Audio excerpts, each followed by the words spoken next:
about choices, no doubt. Choices. Looking at your life from the inside. That's right. Life's about choices, no doubt. Looking at your life from the inside. Life's about choices, no doubt. Speak on it. Looking at your life from the inside. Life's about choices, no doubt. West side. Looking at your life from the inside. Looking out. Family, it's your boy, Lamonte Faison, with You Versus Yourself podcast, where the truth and you collide. If you like my content, please like and subscribe to my channel. And remember, I'm still in the building.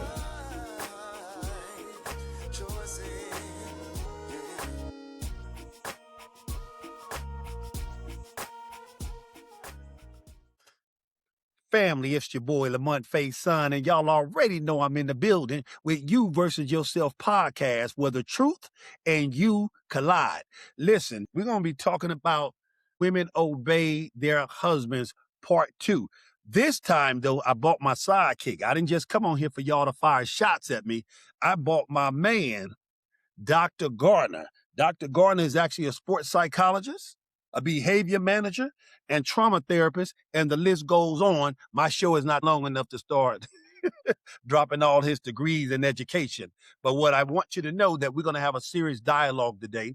And when I deal with should women obey, I'm going to deal with it from the traumatic experience. Why, when that word obey is mentioned, or being submissive from a woman to a man, why and how has that become taboo? We're going to talk about that today because I think it's a deeper issue for us to delve into. So I got my man, and I'm going to have him introduce himself. Once again, I know him as Dr. Garner. Tell him a little bit about what you do. First of all, thank you for having me on with you, Lamont. Yep. My practice covers several different areas. I'm a psychologist. I work in the area of trauma, do some work with combat veterans. I work with families and help them understand trauma, that trauma's with us on a daily basis. As a matter of fact, it sticks to our nervous system. You know, we just have to learn how to manage the trauma that we've dealt or we've had over our lifetimes. And again, dealing with behavior management, self-management, and adaptive behavior. So we'll just leave it at that for the moment. All right. I appreciate you, sir. I've been watching a lot of podcasts, Doc, and I talked about this in part 1. And there has been this argument, what has happened to the modern day woman and why it appears that they're not necessarily in alignment with being submissive to a man. Now, again, when I speak on this, I want the audience to know I'm not talking about all women. I'm talking about there's a segment of the population of women who says, no, I'm going to do my own thing and I don't necessarily need a man to do that. And I'll lead my own house. And so it has become the topic of discussion on a lot of platforms. So I want to deal with it again today, part 2, but I want to deal with it from the traumatic experience. What happened for it to become so taboo that when you mention the word, you start hearing people and their voice escalating and going back and forth and having arguments. And so one of the things that I said, and this is strictly my opinion on it, is that I believe that the foundation of this, women obey their husband, I believe it started in religion. And I do believe it was a culture that the woman typically would be at home taking care of the house and the man would go out and work and provide. But something has shifted. In 2026, we got women with doctorate degrees buying their own homes, owning 2 or 3 houses. So the man may not be necessarily looked at the same way as back in those days when we're talking about in the biblical days. And so I definitely want to delve into that because I was thinking about this the other day when I heard a woman says, I don't mind being intimate with the man, but he can't tell me what to do. And again, this show is not about me taking a position and say it's right or wrong. It's just about getting some understanding to see if we can make some sense of what's going on. I often mention the Me Too movement because one of my things, I believe women are tired. The manipulation, the men, sexual harassment at work. Celebrities and TV show hosts that when the Me Too movement was going on was losing their job. CEOs, people on NBC and ABC are like, man, look at all of these guys falling. And so what I had come up with that these women are tired. And I don't need you to do what I do today because today I'm educated. Today I can make my own money. Today I can buy my own car. What say you, Doc? To start out with, I think that the word obey brings about a variety of connotations. Mhm, Obey that, again, stop and think about that psychologically. You talking about using the word I want you to obey. So I need you to obey it. Cause I think I mentioned that word to somebody in passing, just getting an idea of what we were gonna conversate about this evening. First thing they mentioned to me was, "Well, I'm not no dog. Why should I have to obey?" And it went in that direction. mhm, So first of all, again, I think introducing it with another word, we could acquiesce, or you could use, a partnership, or a lot of different mhm. things. I need you to Yes. be a lot more cooperative. So first thing is to get an understanding of what we're talking about when we use that word obey. So I think getting past that is a tough thing when we're talking to women, Mhm, But I think, as you mentioned, we live in a different area. And mhm, in terms of the psychological aspect of it, let's just say 60 years ago, we're talking about a different type of mindset. Like you said, generally at that time, men were the breadwinners. mhm. Women took care of the home. It was a collaborative role playing situation where, I know this is my role. My role is to acquiesce to my husband. He's bringing home the paycheck. I'm supposed to take care of the home, I take care of the children, and not necessarily be obedient, but be mindful of my husband's wishes. He's leading the ship. He's the man of the household. He's the captain. I can have some input, Mhm. but again, this is who I'm counting on as being the captain of the ship, and I'm his first mate. So I'm following the directions of my captain. Yes. And so I definitely understand that. And something, Doc, happened though. Something happened. What is that shift? Um, Looking at it today and just kind of taking a peek and listening to social media has had a great impact on the mindset of not only women but men as well. But I think in looking at it from the women's point of view, they've learned that again, I got my own, I can pay for my own, I can live in my own, I can be the director of my own ship or the captain of my own ship, and I don't need that man, especially if he's trying to step in here and tell me what to do. Right, right. Uh, but let me throw a little monkey wrench in it Okay. in terms of obey. If this woman is working, let's say, a 9 to 5, and she's not her own boss, Hmm. she has to be obedient to the whims of her employer. Yes. Okay. We have to be obedient to the whims of when we go out socially. There's things, rules, and policies that we have to obey and abide by when we're out in public.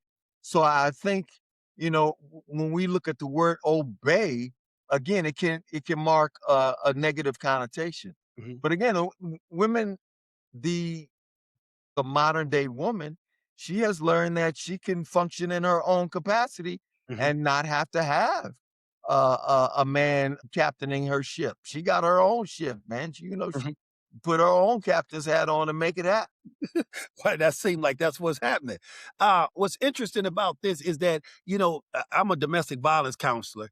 And one of the things that I hear about is that the the men abusing obey. And I said this in the first one that it was a guy who said, he said, my wife can only have two friends, Mhm. God and myself. I'm telling you, and I always say, I said, that's why we have some of the problems we have with that mentality. No woman or even man in that standpoint want to be governed like that. That's not leadership. I use the word power and control. In domestic violence, we talk about using power and control techniques to control your partner. Right. I now believe that they are sick and tired of that, and it's getting old, you Right. know? When And so now they want to do their own thing. Go ahead, Doc. I know when I deal with marital and couples counseling, Mhm. that there's a big struggle between uh well, he's too controlling. You know, he wants me to wear this and he wants me to look like this and he wants me to behave like this, et cetera, et cetera. Huge struggle, Yeah. huge struggle. And I think, again, we've lost our way in terms of what what are today's roles, Mhm.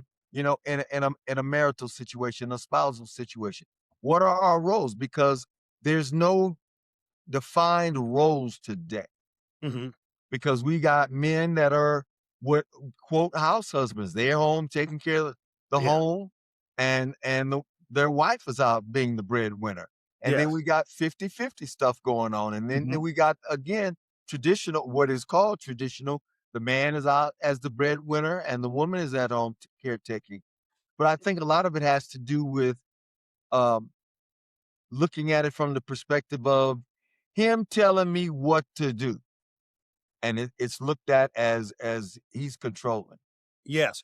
And it's interesting because this is a fine line between leadership and controlling. Right, I'm telling you, I've right, been accused of that in my past and didn't even recognize that it was controlling.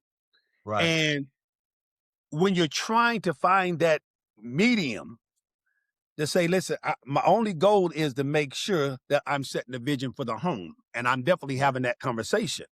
And I have the ideal, I have the plan. And I think one of the things that needs to happen, ladies and gentlemen, is that when you meet someone, I believe boundaries need to be set right there in the beginning. absolutely. I believe there need to be an understanding on what your vision is for a relationship. Right, And I'm not sure, Doc, is there enough of that going on? Because we having chaos in relationships. I right, mean, domestic violence classes fill up fast and anger management classes. right. And people And going back and forth with each other. You got the floor. that conversation is not definitely not being had as to, okay, when we into this relationship, like you said, we got to set our boundaries and we have to define our roles. Mhm, What are you comfortable with? What am I comfortable with? I don't want to come off as controlling, but when I'm with a woman or we're together, these are the things that I expect or look for or would like to mhm, happen. When you're out representing me, I want you to be mindful of the fact that you are representing not only yourself, but you're mhm, representing me and our mhm, family. mhm. And I the same. I don't want to be out in public and come off as, you know, uh, some hooligan or gangster or Yes. whatever the case may be. I'm here to represent you as your man and representing my family. Mhm, So again, I think those things need to be spelled out, and we're not having those conversations anymore because what I'm learning is that social media is dictating how we think about relationships now. What is what do we expect in relationships? And we have these transactional things going on. Quid, quid pro quo. If yes. you do this, I'll do that. Mhm, If you ain't doing this, then I ain't doing that. So again, I think it needs to be spelled out in the beginning as to what we expect of each other and what I'm willing to be tolerable of and what you're willing to be tolerable of in this situation. Let me add one more thing. A lot of it has to do with, again, our life experiences, and you mentioned the word trauma. Again, we all have traumas, particularly relationship traumas. Okay, and they're not just necessarily intimate relationship traumas, but intimate relationship traumas are what on a lot of occasions govern how we respond to that next person that we meet. mhm. Okay. Yeah, I agree with that. One of the things that I realize is that who raised us? Where did we get our intel from? What did I see in the house? I mean, we experienced a lot of traumatic experiences. Right. And so I think about that when we get involved in a relationship. Are we having those conversations? You know, what is your vision? When you were raised, what were you taught? because some of us operating off of bad intel. Right. We Right. got some terrible information. I had a guy on the show one day, and one thing he said, I used to watch my dad beat my mother. I thought that was normal. Watch this, to get her in line. Right. It's the same thing with kids. We used to get extension cords. They were not talking about that was abuse back then, but that was abuse. And then when you get in relationship, you start hitting your kids. Right. Right. And then not only are we hitting our kids, we're hitting them when we're emotionally charged. So Right. we're not even doing the discipline correctly. Right. Because if you emotionally charge, then you're hurting the child. You're not changing or correcting behavior. You're hurting them and wanting to punish them because you are emotionally charged. You're not even thinking about what is the lesson here. You want me to hurt. And then you say, after you hit me, stop crying before I give you something to cry for. At one point in time in this country, it was legal to, again, beat your woman, like you just said, to get her in line and not be held accountable, again, because she stepped out of line. So again, we've come from a place of battery or abuse in this country insofar as its man-woman relationship thing has gone. And we backed up off of it a little bit, but I think there's still quite a bit of abuse, especially emotional, verbal abuse going on today. And those traumas, like you just gave the example, those traumas stick with us. That's what we're looking at. If I'm looking at my dad having to put hands on my mom to keep her in line, then that's how I think I'm supposed to solve that problem in my relationship. Okay. Yes. So it gets passed on, as you just said. It's almost I won't call it a genetic situation, but again, when that becomes part of our nervous system, that's what we do. That's what we recreate and imitate in our own relationships. I often say that our nervous system is sick and it's accustomed to chaos. Yeah. And that's what we bring to the table. We bring chaos. And so one of the things that I will say is that, look, Doc's still getting business calls. Tell them you off, Doc. Yeah. One of the things that I will say is that what I believe, and on this show, You Versus Yourself podcast, I'm always looking for the solution.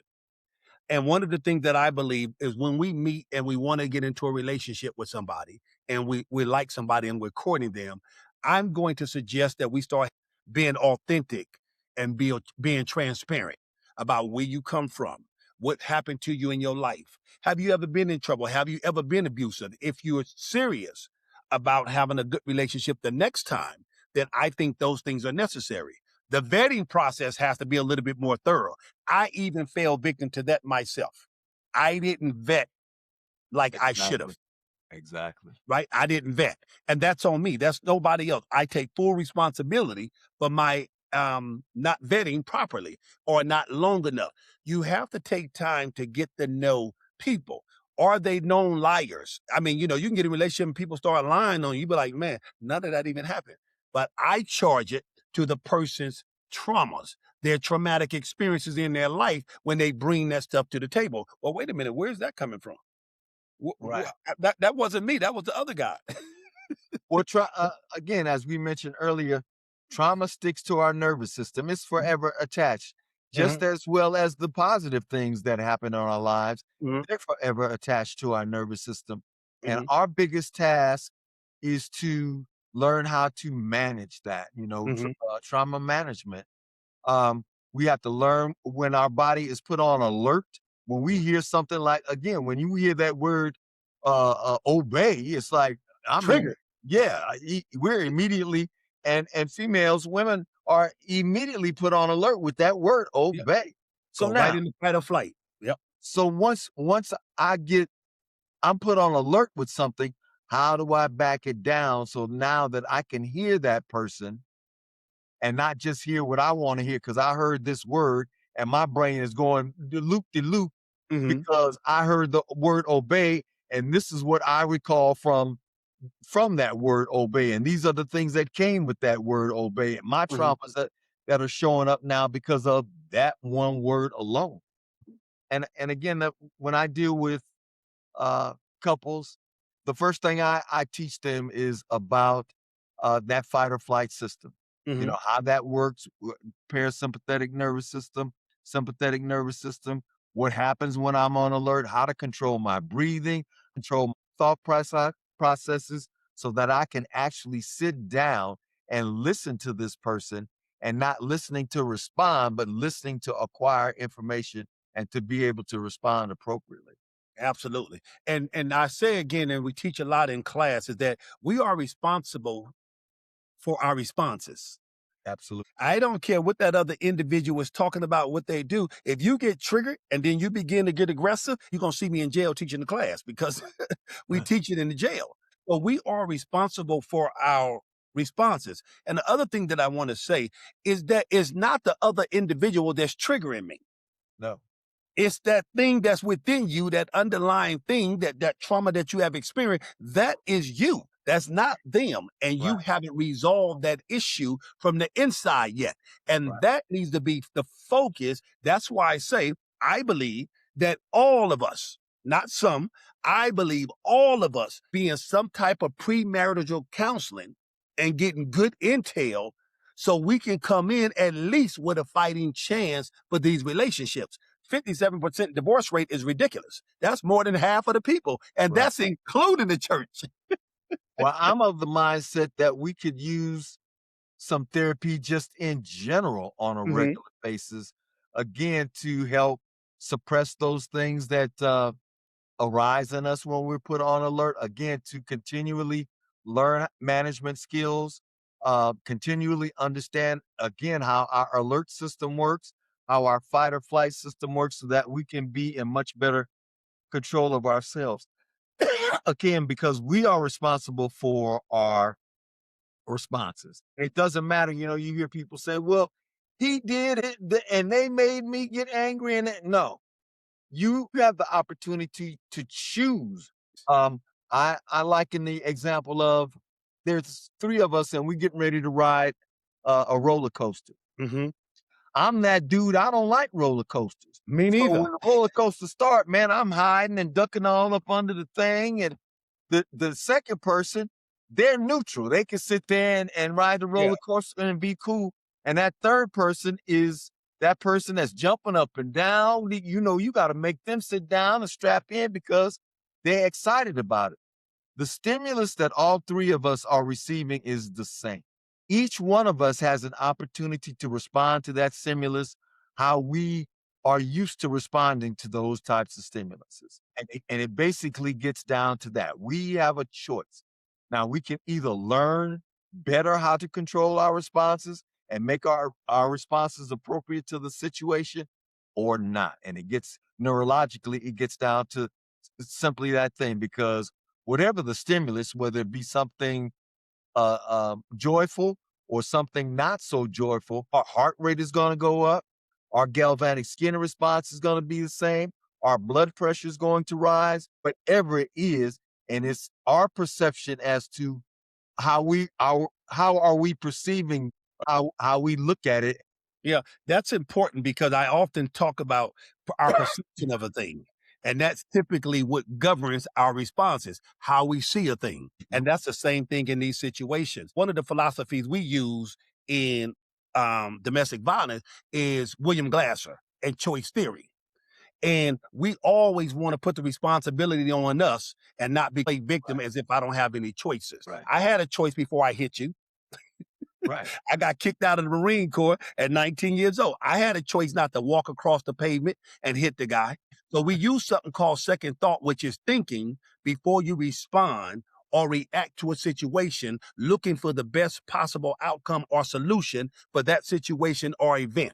That's what our second thought is. What are we doing? We are getting in a habit of using critical thinking skills and thinking about those consequences on a consistent basis. When we do this, we create a pattern that this becomes our normal behavior. right, Before I respond, I'm thinking right. because I'm thinking about those consequences. Now, you mentioned something, I believe you said a forethought, Doc. What is that you guys use in therapy, which is similar to what we're talking about? Forethought is I'm thinking about this. I've already thought out what the consequences might be. Okay, if I do this, if I put my hands on her, there are going to be consequences. Mm-hmm. So now I understand that. And I've thought about that. Do I want to undergo the consequences? Nope. Don't Right. want to go to jail. Don't want her to grab a knife, or don't want her to grab, I don't want any of those things to occur. So in my forethought, here's how I'm going to, if we get into it, here's what we do, sweetheart. Just take a moment, de-escalate the situation, come back in 15, 20 minutes or whatever the case may be, and then we can talk about it in a more calm fashion. Mm-hmm. Okay? We have a choice as to how we're going to deal with it.